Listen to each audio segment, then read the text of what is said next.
I never thought I'd be the kind of man who would derive satisfaction from another person's downfall, especially not someone I once loved more than life itself.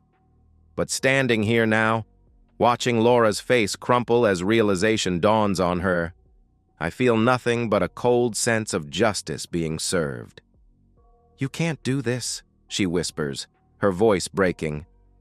"Everything we built, it was together." I simply slide the prenuptial agreement across the table, my finger tapping the clause she had signed so carelessly 3 years ago. "Page 4, Section 12, Laura. You should have read the fine print. But I'm getting ahead of myself. To understand how I became this version of David Harrison, calculated, unyielding, and utterly devoid of the compassion that once defined me, you need to know the whole story. 3 weeks earlier, I was rushing through the airport terminal, a bouquet of red roses clutched in my hand, and a smile that wouldn't quit plastered across my face. I had cut my business trip to Chicago short by a day, determined to surprise Laura on our 3rd wedding anniversary. In my pocket was a small velvet box containing a pair of sapphire earrings that matched the color of her eyes. Eyes I once thought I could drown in forever. The cab ride home was filled with anticipation. I remembered how we met in college, her sitting alone in the campus coffee shop, sketching in a worn notebook. I had approached her, awkward and nervous, and somehow managed to make her laugh. From that moment, Laura Winters became the center of my universe. We were inseparable throughout college, and our wedding day 3 years ago had felt like the natural progression of a love story written in the stars. As the taxi pulled up to our brownstone, I noticed Michael's car parked across the street. Michael Chen, my best friend since high school, was probably helping Laura set up for whatever modest celebration she had planned for when I was supposed to return tomorrow. I smiled at the thought. It was so like Laura to want everything perfect, and so like Michael to be the friend who'd drop everything to help. I paid the driver, giving him a generous tip in my good mood, and walked up the steps to our front door. Using my key, I entered quietly, planning to surprise them both. The house was oddly silent, but I could hear faint sounds coming from upstairs. Music, perhaps, and laughter.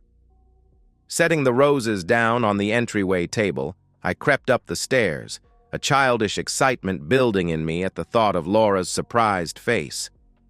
The bedroom door was partially open, and as I approached, the sounds became clearer. It wasn't just music I was hearing. One more step, and I could see into the room through the crack in the door. Time stopped. Laura was there, all right. So was Michael. They were tangled in our bed, the same bed where I had held her through nightmares, where we had planned our future, where I thought we had made love. But what I was witnessing wasn't love. It was betrayal in its rawest form. I must have made a sound because Laura's head suddenly turned toward the door. Our eyes locked, and in that instant, I saw not shock or remorse, but annoyance at being interrupted. "David," she said flatly, making no move to cover herself or disengage from Michael, who had the decency to at least look horrified. "You're not supposed to be home until tomorrow." The casualness of her statement was like a knife to my chest. I stood frozen, unable to process the scene before me. "How long?" I finally managed to ask, my voice strangely calm despite the hurricane raging inside me. Laura sighed, as if my question was an inconvenience. "Does it matter?" "It's been about 8 months," Michael supplied, at least having the grace to look ashamed as he pulled the sheet up to cover himself. 8 months. While I was working late to build our future, traveling to secure clients that would ensure Laura's gallery could flourish, they had been making a fool of me. "I never really loved you, David," Laura said, her voice eerily detached. "You were safe, reliable. But with Michael, it's real. It's passionate." Each word was a sledgehammer to the life I thought we had built. I looked at Michael, the friend who had been my best man, who had consoled me through my parents' bitter divorce, who had promised to always have my back. "And you," I said softly. My brother in all but blood. Michael couldn't hold my gaze. I'm sorry, David. It just happened. A strange calm settled over me then, a clarity I hadn't expected. Without another word, I turned and walked out of the room, down the stairs, past the roses now seeming like a cruel joke, and out the front door. I could hear Laura calling after me half-heartedly, but I didn't stop. I got into my car and drove to a hotel, checked in, and sat on the edge of the bed in the sterile room for hours, not moving, barely breathing. When dawn broke, I called my sister, Emily. I need a place to stay, I said when she answered. And I need a lawyer. My parents' divorce had been a scorched earth affair. My father had cheated, and my mother had used every legal means at her disposal to ensure he paid for his betrayal.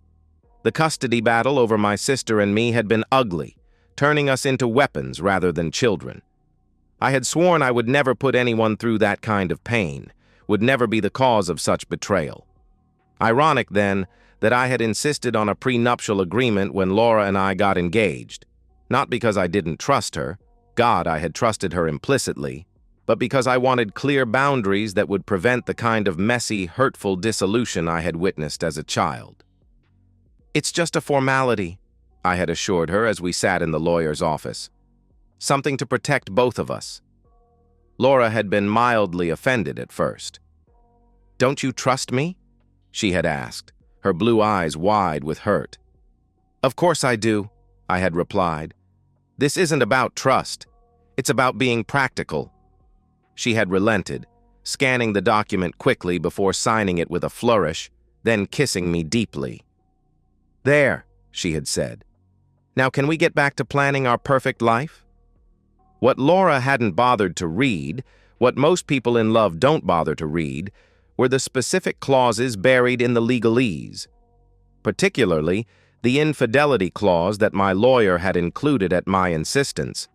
In the event that either party engages in extramarital relations, resulting in the dissolution of the marriage, all joint financial assets, properties, and business investments shall be awarded to the non-offending party. Furthermore, any businesses financially supported by the non-offending party shall revert entirely to said party's control. Emily, a corporate lawyer herself, reviewed the agreement as I sat in her guest room the day after discovering Laura's betrayal. This is airtight, David, she said, looking up from the document. But are you sure you want to go through with this? It will destroy her. I thought about Laura's cold eyes as she told me she had never loved me, about the 8 months of lies, about Michael's betrayal. She destroyed us first, I replied. I'm just making sure I don't go down with the wreckage. For 2 weeks, I said nothing to Laura.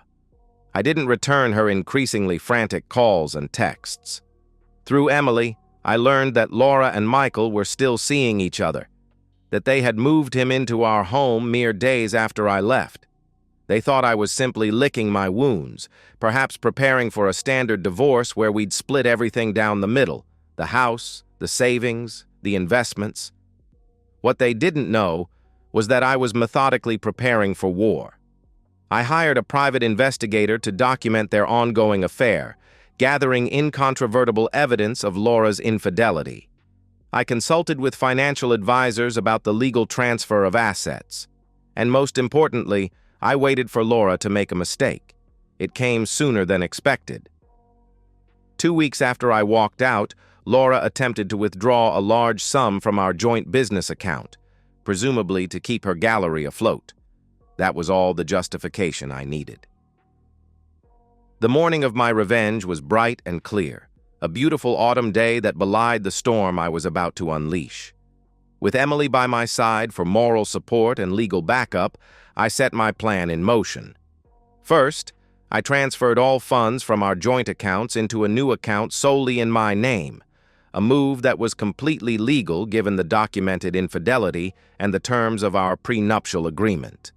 Then I contacted the gallery's landlord and informed him that I was withdrawing my financial support and would not be renewing the lease that was, conveniently, up for renewal that month. Finally, I hired a moving company. While Laura was at the gallery, frantically trying to understand why her credit cards were being declined and her checks were bouncing, a team of movers entered our home and removed everything of value: the furniture, the artwork, the electronics. Everything except her personal clothing and toiletries. By the time Laura returned home that evening, the house was a shell of itself. I imagine her walking through the empty rooms, confusion giving way to dawning horror as she realized what was happening. Her call came at 9:43 p.m. "What have you done?" she screamed when I answered. "Where is everything? What did you do to the accounts?" "I think you know exactly what I've done, Laura," I replied calmly. "Why don't we meet tomorrow to discuss the details? Say, noon at the Capitol Grill." She agreed, still shouting accusations and threats that I let wash over me like so much white noise. The next day, I arrived at the restaurant early, securing a private dining room where we wouldn't be disturbed. I was dressed in my best suit, the one Laura had always said made me look powerful. Today, I needed that power. She arrived 10 minutes late, her normally perfect appearance disheveled. Her eyes were red-rimmed, her hair hastily pulled back. Michael trailed behind her like a shadow. "You brought him," I observed as they sat down across from me. "Interesting choice." "He's part of this now," Laura snapped. "Whatever you have to say to me, you can say to both of us." I nodded, oddly grateful for Michael's presence. It would make what came next all the more satisfying. "Very well," I said, sliding a folder across the table. "These are copies of the relevant documents: the prenuptial agreement, evidence of your infidelity, and statements showing the current disposition of our assets." Laura flipped open the folder, her eyes scanning the first page of the prenup. I watched as her expression changed from anger to confusion to horror as she reached the infidelity clause. "You can't do this," she whispered, her voice breaking. "Everything we built, it was together." I simply tapped the clause she had signed so carelessly 3 years ago. "Page 4, Section 12, Laura. You should have read the fine print." She turned to the next document. Photographs of her and Michael entering and leaving hotels, time-stamped text messages, credit card receipts for romantic dinners, irrefutable evidence of her betrayal. "This is insane," Michael interjected. "You can't just take everything. There are laws." "Which is why I had Laura sign this specific agreement," I cut him off. "An agreement that has been reviewed by multiple attorneys and deemed entirely enforceable. So yes, Michael, I can just take everything, and I have." Laura was shaking now, tears streaming down her face. "The gallery," she choked out. "That's my dream. You can't take that from me." "Your dream that was financed entirely by my investments," I corrected her. "Investments that, according to our agreement, revert to me in case of your infidelity. The landlord has already been notified that the lease won't be renewed. Your staff has been informed that the gallery is closing." "You son of a bitch," Michael snarled, starting to rise from his seat. I held up a hand. "Before you do something foolish, you should know that I've also taken the liberty of informing your employer about your affair with my wife. Fraternizing with the spouse of a major client is generally frowned upon in investment banking, isn't it?" Michael sank back into his chair, the color draining from his face. His career at the prestigious firm where he worked was as good as over. "Why are you doing this?" Laura asked, her voice small. "I know I hurt you, but this is cruel." For the first time since sitting down, I allowed some of my true feelings to show. "Cruel? Let me tell you what's cruel, Laura. Cruel is lying to someone's face for 8 months. Cruel is sleeping with their best friend in their own bed. Cruel is telling them you never loved them after they've given you everything." I leaned forward, my voice low but intense. "I'm not being cruel. I'm ensuring that actions have consequences. Something you apparently never considered." I stood up, buttoning my suit jacket. "I've paid for lunch. Enjoy it. It might be the last expensive meal you have for a while." As I walked out, I heard Laura call after me, her voice breaking. "David, please. I made a mistake. We can work through this." I paused at the door, looking back at the woman I had once loved more than anything. "No, Laura. You didn't make a mistake. You made a choice. And now, so have I." The divorce proceedings were surprisingly quick, given the clarity of the prenuptial agreement and the overwhelming evidence of Laura's infidelity. She hired a lawyer who made some noise about contesting the agreement, but it was a futile effort. Within 3 months, our marriage was legally dissolved, and I retained everything of value. Laura's gallery closed its doors a month after our lunch meeting. Without my financial backing, she couldn't afford to keep it running. Her reputation in the art world, once promising, was tarnished by rumors of the scandal and her sudden financial downfall. According to Emily, who somehow still knew people who knew Laura, she and Michael had moved into a small apartment in a less desirable part of town. Michael had indeed lost his job and was struggling to find comparable employment, the stain of his ethical breach following him through the industry. As for me, I threw myself into my work with renewed vigor. The financial firm where I had been a rising star before the divorce now viewed me as something of a cutthroat genius, my personal and financial victory over Laura adding a certain mystique to my professional reputation. Clients were drawn to my meticulous attention to detail and unwavering commitment to protecting assets. 6 months after the divorce was finalized, I sold the brownstone, unable to walk through rooms that held so many tainted memories. I purchased a sleek, modern penthouse overlooking the city, a bachelor pad that bore no resemblance to the warm, art-filled home Laura and I had created together. I traveled extensively for both business and pleasure, exploring cities I had always wanted to visit but had postponed for someday with Laura. Tokyo, Sydney, Cape Town, Rio. I collected experiences instead of relationships, keeping people at a safe distance. 1 year to the day after discovering Laura's betrayal, I received an unexpected email from her. "David, I don't expect you to forgive me. What I did was unforgivable, and I've had a year to reflect on the pain I caused. I won't make excuses or try to justify my actions. I simply want you to know that I understand now what I threw away, and I am truly sorry." Michael left 3 months ago. The hardship was too much for him, I suppose. Or perhaps what we had wasn't love after all, just selfishness disguised as passion. I'm working as a sales associate at a small gallery now. The owner doesn't know about my past, and I'm grateful for the chance to stay connected to art in some way, even if I'll never have my own space again.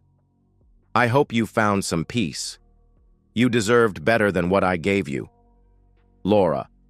I read the email several times, searching for the emotional response I expected. Vindication, perhaps, or satisfaction at her continued suffering. Instead, I felt a strange hollowness, as if the final piece of our story had fallen into place, leaving nothing but an empty space where love and hate had once resided. I never replied to the email. There was nothing left to say. 2 years after the divorce, at a charity gala I was attending for work, I found myself bidding on a small, striking painting during the silent auction. It wasn't until I won and examined the piece more closely that I noticed the signature in the corner, L. Harrison.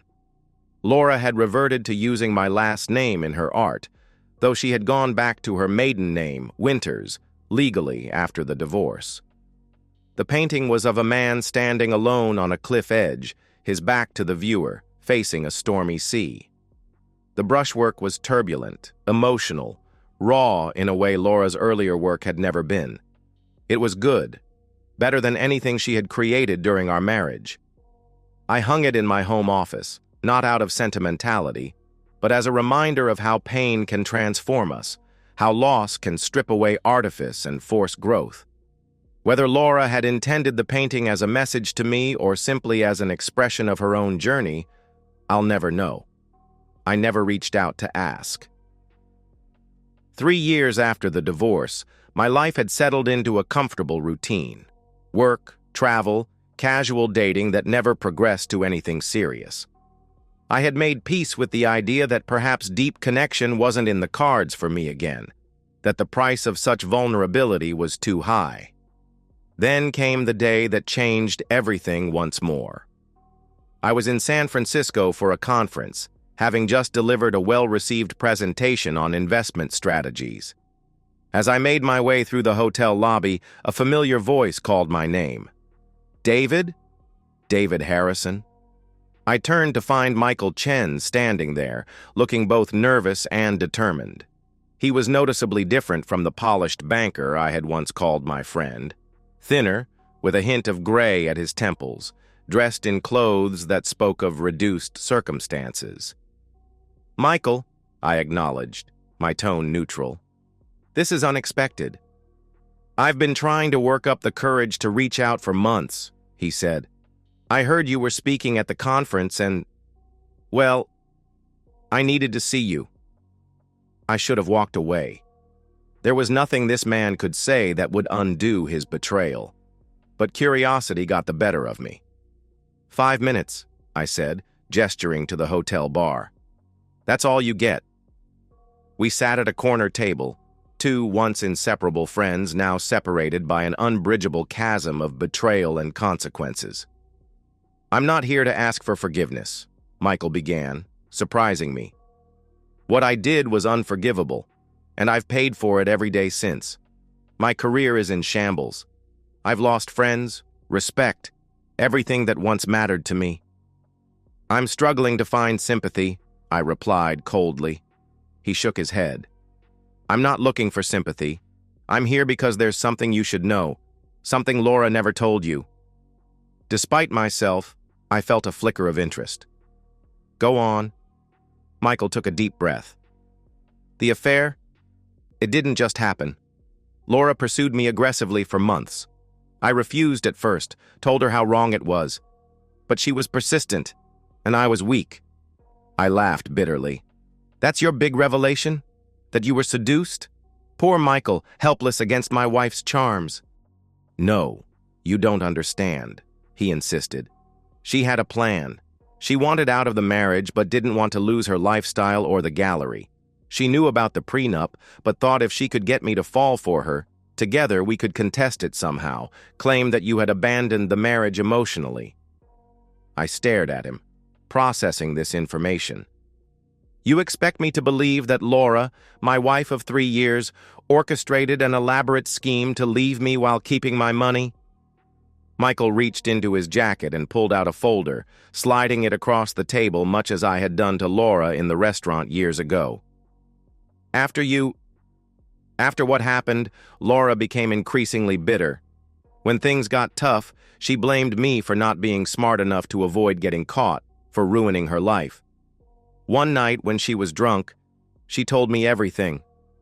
I opened the folder to find printouts of emails from Laura to Michael, dating back to before our 3rd anniversary.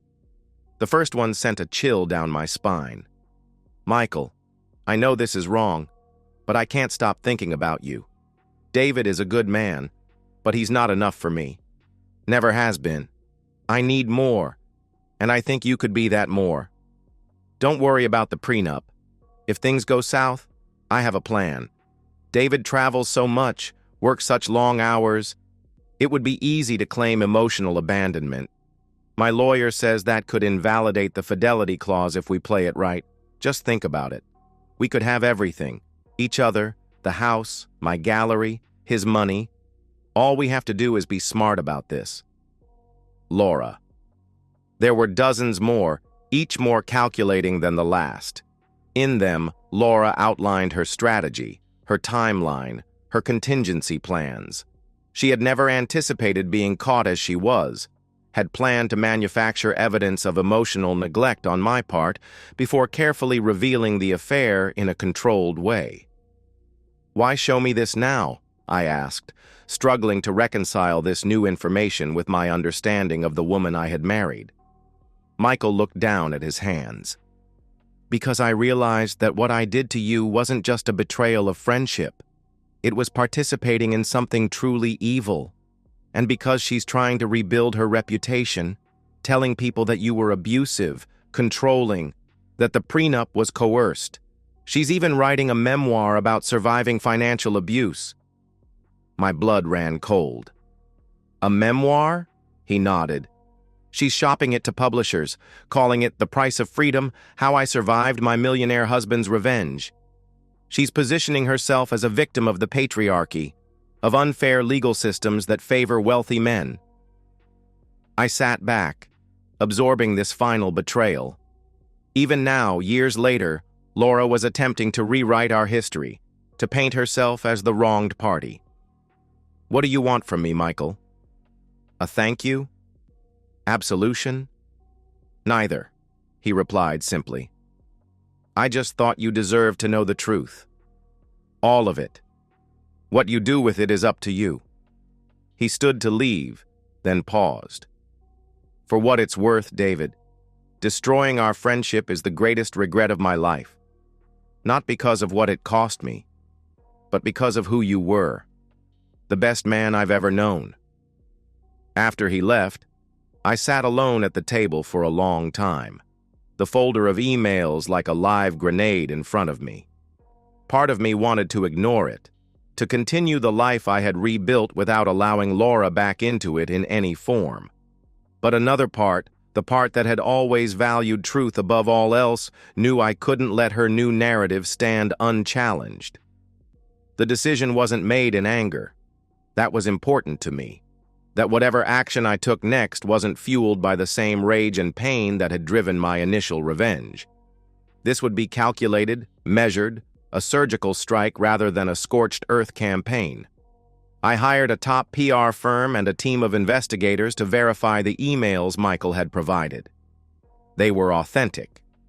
Furthermore, their investigation uncovered a partial manuscript of Laura's memoir, obtained through legal channels from a literary agent who had ethical concerns about its contents. The manuscript was everything Michael had described, a complete inversion of reality, painting me as controlling and emotionally abusive, the prenup as something I had manipulated her into signing, the affair as her desperate bid for freedom from a gilded cage. With the evidence in hand, I had several options. I could sue for defamation, ensuring a public legal battle that would dredge up all the pain again. I could publicly release the emails, exposing Laura's true nature and plans. Either approach would likely destroy what remained of her rebuilding efforts. Instead, I chose a third path. Through intermediaries, I reached out to Laura with a simple offer: cease work on the memoir and sign a legally binding agreement never to publicly discuss our marriage or divorce.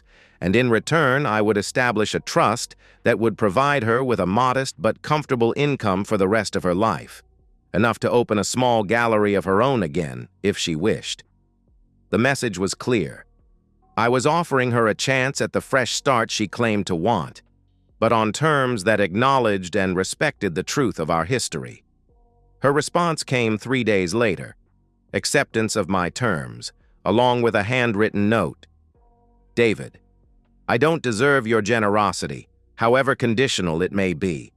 I've spent years blaming you for the consequences of my own actions, unable to face the truth of what I did and who I became.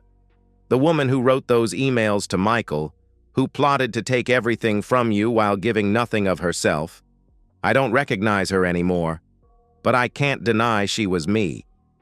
I accept your terms not just for the financial security, but for the chance to finally close this chapter with some small shred of dignity.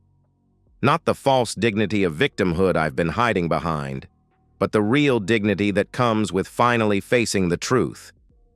You were always the better person between us. This only confirms what I've known for years. Thank you for this undeserved mercy. Laura, 6 months later, I attended the opening of a small but elegant gallery in a neighboring city. From across the room, I watched Laura greet guests, her face animated as she discussed the works on display. She had lost the hardened bitterness that had characterized her in the aftermath of our divorce, replaced by a quieter, more authentic presence. She saw me halfway through the evening, our eyes meeting briefly across the crowded space. She gave a small, solemn nod, acknowledgement, not of forgiveness granted or received, but of a truth finally honored by both of us. I left without speaking to her. There was nothing more to say. In the years that followed, I slowly opened myself to the possibility of love again.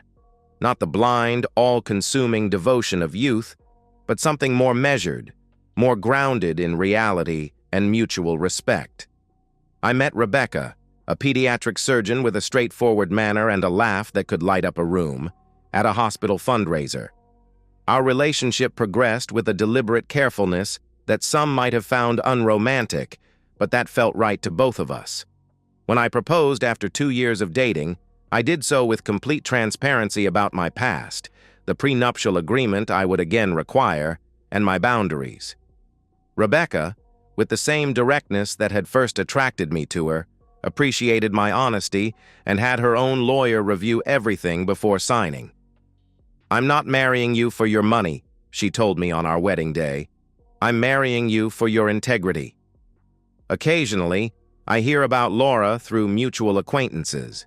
Her gallery is modestly successful, focusing on emerging artists rather than the blue-chip names she once coveted. She never remarried, choosing instead to build a life centered around her art and a small circle of close friends.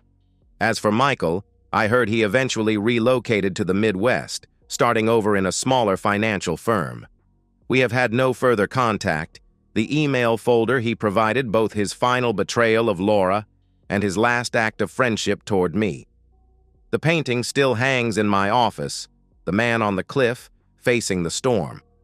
Sometimes, in quiet moments, I study it and wonder if either of us really won in the end. Laura lost her dreams and her reputation, but gained a hard-won authenticity. I kept my financial security and exacted my revenge, but lost years to anger and isolation. But then I come home to Rebecca and our daughter, to a life built on a foundation of honest communication and mutual respect, and I know that the real victory wasn't in the revenge at all. It was in learning to recognize the value of truth, in prenuptial agreements, in relationships, and most importantly, in myself. Some might say I was harsh, even cruel, in how I handled Laura's betrayal. Perhaps they're right.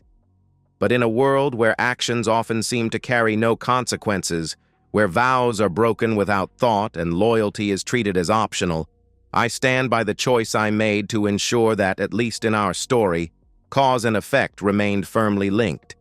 That is a principle I can live with, a lesson worth the pain it took to learn, and a legacy I hope to pass on to my daughter.